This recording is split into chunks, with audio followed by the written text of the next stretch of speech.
Bersatulah Indonesia, jangan pernah terpecah belah.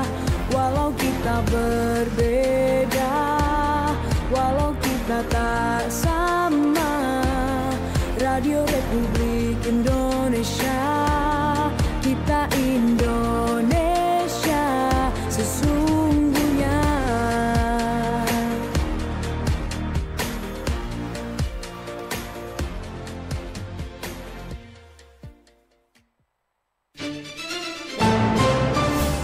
Update informasi dari seluruh kawasan Madura. Segera Anda ikuti Berita Pagi. Berita Pagi. Berita Pagi. Untuk perumahan bisa nanti diperoleh dinas Perkimhub. Untuk infrastruktur lain mungkin dinas PUTR misalnya enggak.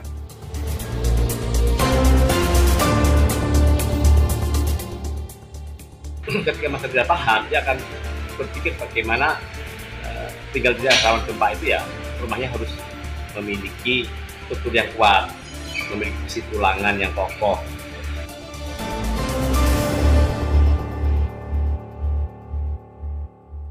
Selamat pagi pendengar dan pemirsa, pukul 6 waktu Indonesia Barat, saatnya kita ikuti Berita Pagi, edisi Sabtu 4 Oktober 2025.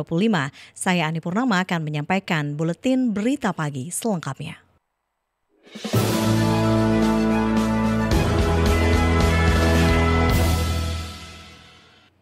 Badan Penanggulangan Bencana Daerah BPBD Kabupaten Sumeneb bersama instansi terkait melakukan identifikasi dan mendata kerusakan akibat dampak gempa di Pulau Sepudi. Pemkab juga mengirimkan bantuan tahap awal untuk korban gempa di 2 kecamatan Sepudi, Nongkunong, dan juga Gayam. Informasi selengkapnya berikut Muhammad Ali melaporkan.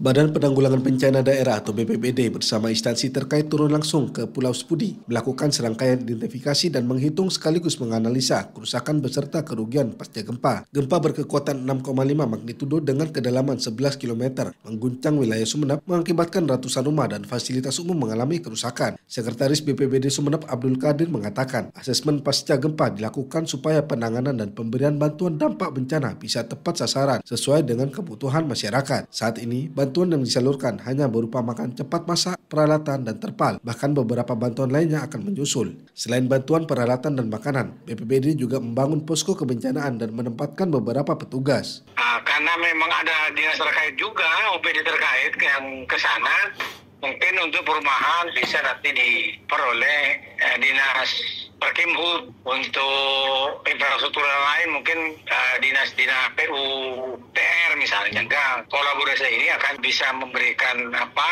rasa nyaman lah ke masyarakat itu. Kadin menyebutkan, saat ini berdasarkan data yang dihimpun Pemkab, wilayah terbanyak terdampak gempa di Pulau Sepudi yaitu Kecamatan Gayam. 297 bangunan rusak meliputi rumah, masjid dan musola, sekolah, puskesmas dan toko. Sedangkan di Nongkunong tercatat 53 bangunan yang rusak. Kadin mengimbau kepada masyarakat untuk tidak terlalu panik dan harus tetap tenang sebab kepulauan di Kabupaten Sumeneb memang daerah yang rawan terjadi gempa. Badan Amil Zakat Nasional Basnas Kabupaten Sumeneb turut bergerak cepat membantu warga terdampak gempa bumi magnitudo 6 yang mengguncang Pulau Sepudi pada Selasa 30 September 2025 malam.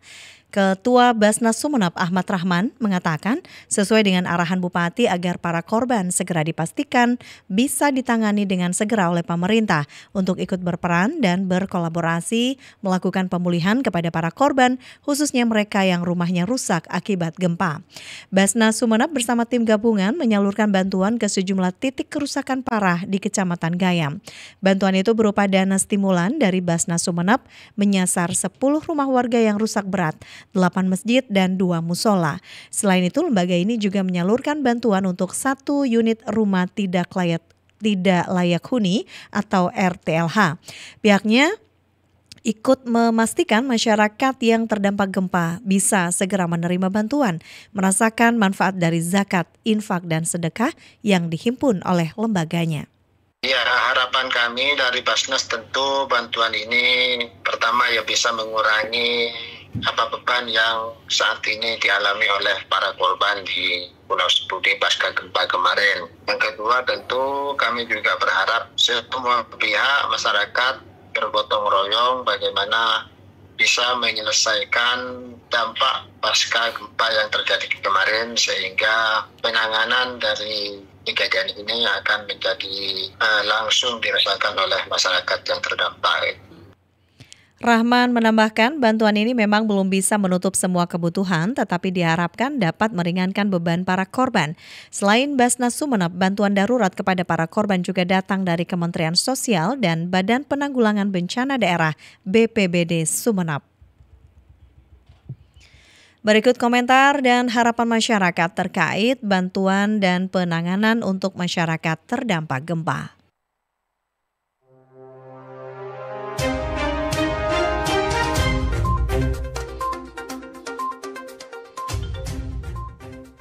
Saya Herman di Sumeneb. Biasanya setelah diketahui keseluruhan yang terdampak gempa, pemerintah langsung memberikan bantuan stimulan kepada warga yang mengalami rusak rumahnya. Biasanya dengan data-data yang ada seperti rumah rusak ringan, rumah sedang, atau rumah rusak berat yang nominalnya berbeda. Tujuan percepatan penanganan ini agar roda perekonomian cepat kembali pulih. Saya Sari di Sumeneb. Alhamdulillah, kabar dari saudara saya di Kecamatan Gayam, Desa Pancol, telah ada kunjungan Bapak Bupati beserta rombongan, termasuk Bapak Dandim Sumeneb. Menurut saya, saudara-saudara di sana yang dibutuhkan adalah berupa bantuan darurat, seperti tenda, selimut, air mineral, makanan, dan WC, agar sebelum selesai rumah-rumah direhab, warga yang terdampak gempa tetap menikmati fasilitas dari pemerintah. Saya Budianto di Sumeneb. Peninjauan lokasi terdampak gempa secara cepat seperti yang terjadi beberapa hari yang lalu di Sumeneb menandakan pemerintah ingin memastikan untuk segera percepatan penanganan dampak dari gempa agar masyarakat yang terdampak bisa segera beraktivitas kembali. Menurut saya, rehabilitasi dan rekonstruksi tidak perlu menunggu masa tanggap darurat bencana selesai.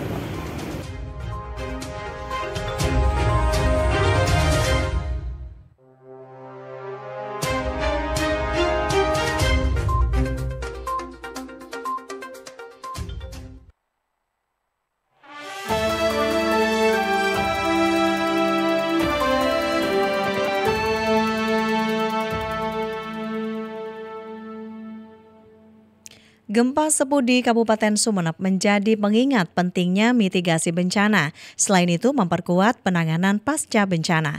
Berikut opini dan komentar Berita Pagi RRI Sumeneb, selengkapnya disampaikan Supriyadi. Langit di atas Pulau Sapudi Kabupaten Sumeneb masih tampak muram ketika tanah berguncang hebat pada 30 September 2025. Dalam hitungan detik, ratusan bangunan luluh lantak. Namun guncangan itu bukan hanya meratakan tembok rumah, tetapi juga menggoyahkan ketenangan batin warga. Ketakutan, kehilangan, dan ketidakpastian melingkupi hari-hari mereka pasca bencana. Di balik reruntuhan dan puing-puing yang berserakan, terlihat pula wajah-wajah lelah namun tidak menyerah. Warga saling bantu, saling menguatkan dan mengevakuasi.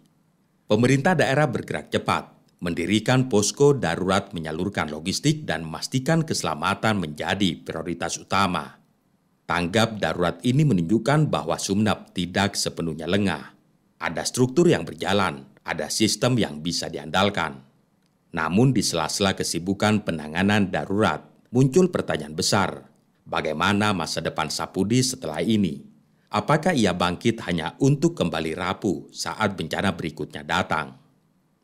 Peristiwa ini membuka ruang refleksi bahwa penanganan pasca gempa tidak bisa berhenti pada bantuan jangka pendek.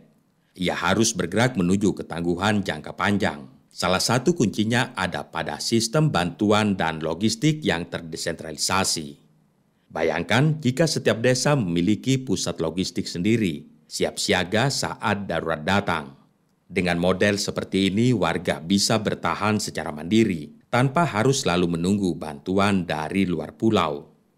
Tidak kalah penting adalah membangun kembali bukan sekedar mengganti yang rusak, tetapi memperkuat yang lemah. Rumah, sekolah, dan fasilitas umum perlu didesain tahan gempa, kokoh secara struktur dan bijak secara fungsi. Rehabilitasi harus menjadi kesempatan untuk membangun Sapudi yang lebih kuat dari sebelumnya. Di sisi lain, kesiapsiagaan tidak boleh jadi agenda musiman, harus ditanamkan sejak dini, di sekolah, di balai desa, bahkan dalam setiap percakapan sehari-hari. Simulasi evakuasi, pelatihan pertolongan pertama, hingga edukasi bencana harus menjadi budaya. Karena pada akhirnya, literasi kebencanaan bisa menyelamatkan lebih banyak nyawa dibandingkan sirine peringatan. Sapudi mungkin terluka, tetapi semangat warganya tidak runtuh. Dari duka yang mendalam muncul harapan untuk bangkit. Gempa ini bukan akhir, tetapi titik balik. Dengan kolaborasi semua pihak, pemerintah, masyarakat, relawan, dan dunia pendidikan, Pulau Sapudi bisa menjadi contoh nyata bahwa daerah kepulauan pun bisa tangguh menghadapi bencana. Anda masih bersama Berita Pagi RRI Sumeneb berjejaring dengan RRI Sampang, serta dapat diakses melalui rri.co.id, aplikasi RRI Digital, dan YouTube RRI Sumeneb.net. Kami beralih ke informasi lain. Badan Meteorologi, Klimatologi, dan Geofisika BMKG menggiatkan sekolah lapang, salah satunya di Kabupaten Pamekasan. Hal itu dilakukan karena hampir seluruh wilayah di Indonesia rawan gempa bumi dan tsunami, termasuk di Madura. Purnama Iswantoro berikut melaporkan.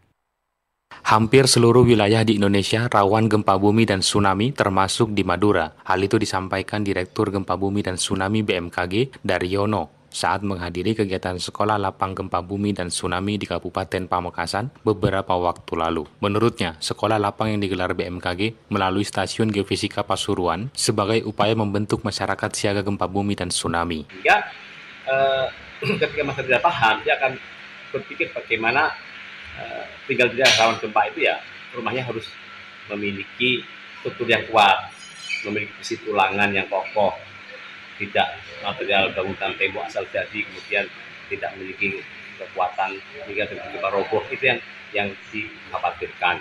Kemudian juga tidak tapi cara selamat seperti yang baru kita praktekkan itu adalah bagian dari cara selamat yang sangat penting yang menentukan kita itu menjadi korban atau tidak saat terjadi gempa.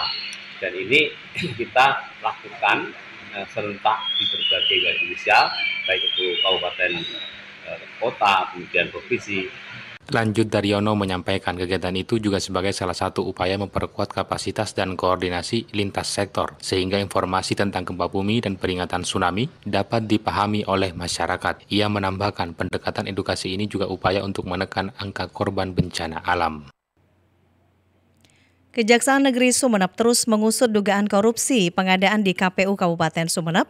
Lebih dari 30 saksi telah diperiksa, sementara penyidik juga menunggu hasil audit untuk memperkuat proses hukum yang saat ini sudah masuk tahap penyidikan. Berikut Imam Mukhlis melaporkan.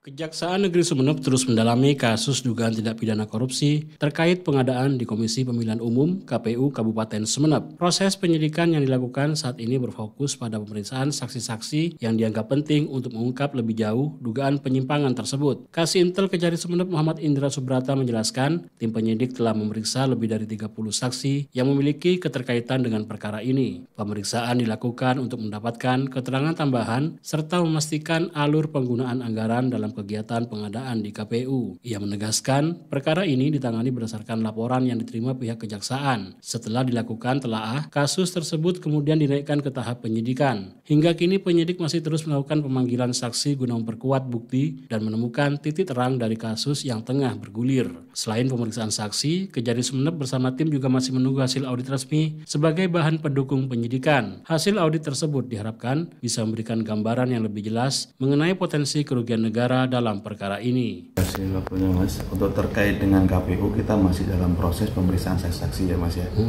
Kita dengan tim masih menunggu hasil audit juga dan masih melakukan pemeriksaan saksi terkait dengan pengadaan di KPU itu. Iya, untuk siang ini pemeriksaan saksi sudah berapa banyak, mungkin bisa disebutkan? Untuk pemeriksaan saksi kami masih belum menghitung ya Mas ya, tapi untuk saat ini sudah lebih dari 30 orang seperti itu. Terkuaknya kasus ini atas laporan atau temuan gitu Pak? Atas dasar labdumas sih Mas. Labdumas ya. Sejak dinaikkan ke penyidikan, progresnya hingga saat ini? Masih pemeriksaan saksi, sudah ditingkatkan ke penyidikan dan masih dalam proses pemeriksaan saksi. Oke, siap.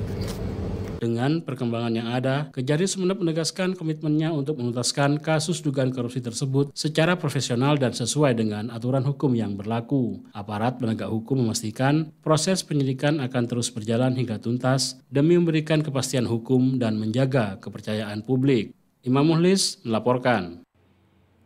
Ratusan personil gabungan dari Polres Bangkalan, Satbrimobda dan juga Ditsamapta Polda Jawa Timur melakukan penggeledahan dan penyitaan terhadap sejumlah aset milik oknum kepala desa berinisial M di wilayah Kokop Bangkalan yang diduga berasal dari hasil tindak pidana pencucian uang atau TPPU, jaringan peredaran narkotika. Miftahul Umar melaporkan. Sebanyak 400 personil gabungan dari Polres Bangkalan, Satbrimob, dan Ditsamapta Polda Jawa Timur melakukan operasi penegakan hukum terhadap seorang oknum kepala desa berinisial M di wilayah Kokop Bangkalan. Operasi ini merupakan tindak lanjut dari pemanggilan 2 kali oleh Ditres Narkoba Polda Jawa Timur yang tidak diindahkan oleh tersangka. Kapolres Bangkalan Ajun Komisaris Besar Polisi Hendro Sukmono menyatakan bahwa tindakan dilakukan berdasarkan pasal 112 ayat 2 Kitab Undang-Undang Hukum Pidana. Pihaknya mendukung penuh kegiatan upaya paksa yang dilakukan Ditres Narkoba Polda Jawa Timur terhadap TU berinisial M. Pemanggilan sudah dilakukan 2 kali, namun yang bersangkutan tidak hadir. Melakukan beberapa upaya paksa berupa penggeledahan maupun penyitaan terhadap beberapa aset miliknya terkait dengan tindak pidana pencucian uang dengan tindak pidana pokoknya adalah terkait dengan narkoba. Salah satu aset yang disita adalah dalam hal ini adalah rumah.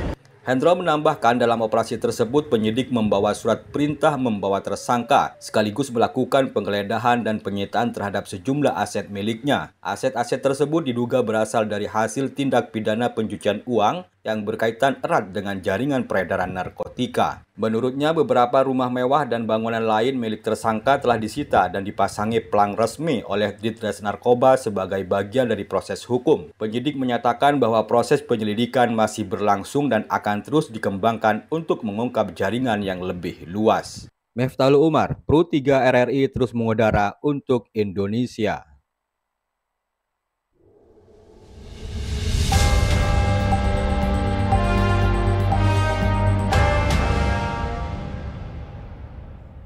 Stok pupuk subsidi di Sampang diklaim melimpah. Petani diharapkan tenang menghadapi musim tanam. Alvin Wari melaporkan. Dinas Pertanian dan Ketahanan Pangan Kabupaten Sampang memastikan stok pupuk subsidi masih sangat aman hingga akhir tahun 2025.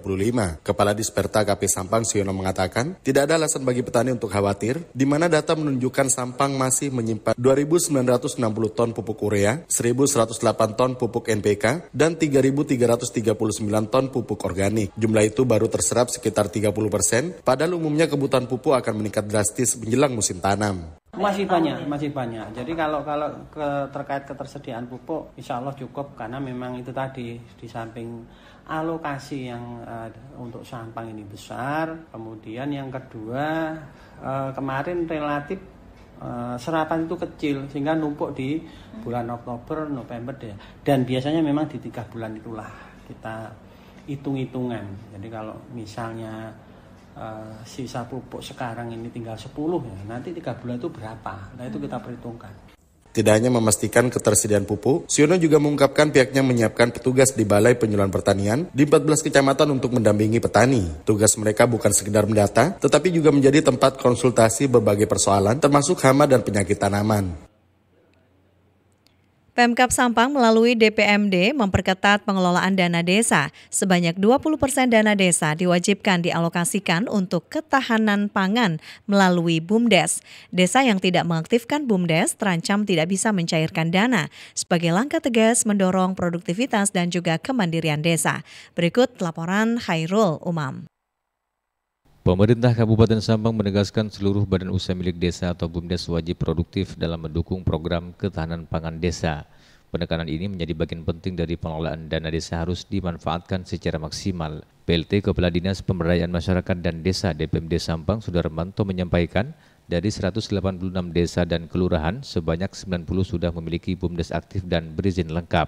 Sementara sisanya masih dalam proses administrasi maupun kegiatan operasional, sehingga perlu segera diaktifkan agar bisa produktif. Dana desa minimal 20% diarahkan khusus untuk program produktif melalui BUMDes. Dana tersebut dapat digunakan untuk usaha peternakan, perikanan, pertanian, hingga pembelian bibit dan ternak. Namun hingga saat ini hanya sebagian kecil BUMDes yang mampu memberikan kontribusi pendapatan asli daerah. BUMDes wajib melaksanakan program ketahanan pangan tahun ini. Jadi kalau tidak BUMDesnya tidak aktif, ya tidak bisa mencairkan dana itu. Kita kunci di situ. Ya maksudnya dari 20% dana desa itu untuk ketahanan pangan meliputi peternakan, perikanan, kemudian juga untuk pertanian, tanaman pangan. Sudarmanto menegaskan pencairan dana desa untuk program ketahanan pangan akan bergantung pada aktivitas BUMDes. Jika BUMDes tidak aktif, pencairan dana tidak dapat dilakukan. Hal ini menjadi kunci agar program desa produktif benar-benar berjalan sesuai harapan. Dari Sampang, Madura, Khairul Umam melaporkan.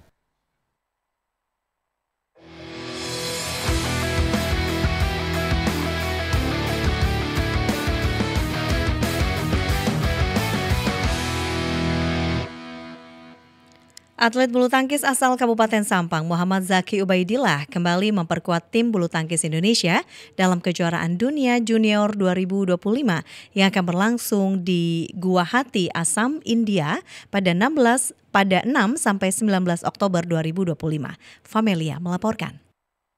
Pebulu tangkis muda asal Kabupaten Sampang, Muhammad Zaki Ubaidillah, kembali dipercaya menjadi bagian dari tim nasional Indonesia untuk berlaga di ajang kejuaraan dunia junior 2025 yang akan berlangsung di Guwahati, Assam, India pada 6 hingga 19 Oktober 2025. PBSI secara resmi melepas skuad merah putih di Pelatnas Cipayung, Jakarta Timur. Tahun ini Indonesia mengirimkan sebanyak 26 atlet terdiri dari 14 putra dan 12 putri akan berlaga dalam 2 kategori, yaitu bergu campuran pada tanggal 6 hingga 11 Oktober dan individu pada tanggal 13 hingga 19 Oktober. Menariknya, Muhammad Zaki Ubaidillah atau yang akrab disapa Ubed dipercaya sebagai kapten tim Indonesia dalam ajang prestisius tersebut. Tahun lalu Ubed menjadi salah satu pahlawan kemenangan Indonesia saat menjuarai Piala Suhandinata 2024 di Cina usai menumbangkan tuan rumah di partai final. Ubed mengatakan tahun lalu timnya berhasil membawa pulang Piala Suhandinata dan tahun ini pihaknya berharap bisa mengulang kesuksesan itu. Ya pertama-tama sih ngucap syukur, alhamdulillah sih. Kalau nyangka sih nggak nyangka sih. Ya dari pelatih sih harus harus berani sih, yakin gitu. Kalau puas sih belum sih mas, kan soalnya kedepannya masih banyak tantangan yang harus dilewati. Ya semoga jadi yang terbaik lah kedepannya. Menurut Ubed, persiapan tim Indonesia telah dimulai sejak 22 September dengan menjalani latihan intensif serta 2 kali simulasi pertandingan termasuk sesi simulasi terakhir yang digelar kemarin sebagai bentuk pemantapan strategi dan kerjasama tim. Kejuaraan dunia junior 2025 di Guwahati diprediksi berlangsung ketat dengan sejumlah negara unggulan seperti Cina, Korea Selatan, Jepang, dan tuan rumah India menurunkan skuad terbaiknya. Namun, Indonesia datang dengan penuh percaya diri mengusung misi mempertahankan supremasi dan mengibarkan kembali merah putih di podium tertinggi dunia.